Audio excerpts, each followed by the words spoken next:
ചേട്ടനും അനിയനും തമ്മിൽ ഇന്നും വഴക്കാണ്.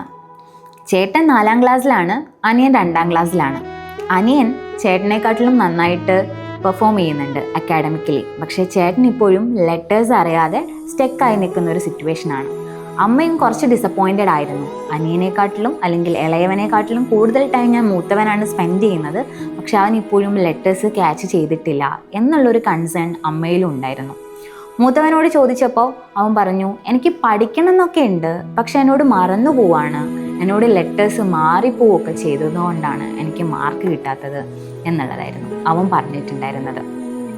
സോ ഞങ്ങൾ പയ്യെ പഠിക്കാനൊക്കെ തുടങ്ങി ലെറ്റേഴ്സ്. ആദ്യം ഒരു 3 ലെറ്ററൊക്കെ ഞങ്ങൾ പഠിച്ചു തുടങ്ങി. ഓരോ ദിവസവും ഞങ്ങൾ അവനെ മോട്ടിവേറ്റ് ചെയ്യാനായിട്ട് ഒരു പ്രോപ്പർ റിവാർഡൊക്കെ സെറ്റ് ചെയ്തിട്ടുണ്ടായിരുന്നു. അങ്ങനെ ഒരു 10 ദിവസം ആകുമ്പോഴേക്കും അവൻ പയ്യെ പയ്യെ സെൻറ്റൻസ് റീഡിങ്ങിലേക്കൊക്കെ വന്നു തുടങ്ങി. അങ്ങനെ സെൻറ്റൻസൊക്കെ റീഡ് ചെയ്യാൻ തുടങ്ങിയപ്പോൾ അതിനുള്ളിലും ഒരു കോൺഫിഡൻസ് പയ്യെ ഡെവലപ്പ് ചെയ്ത് വന്നിട്ടുണ്ടായി.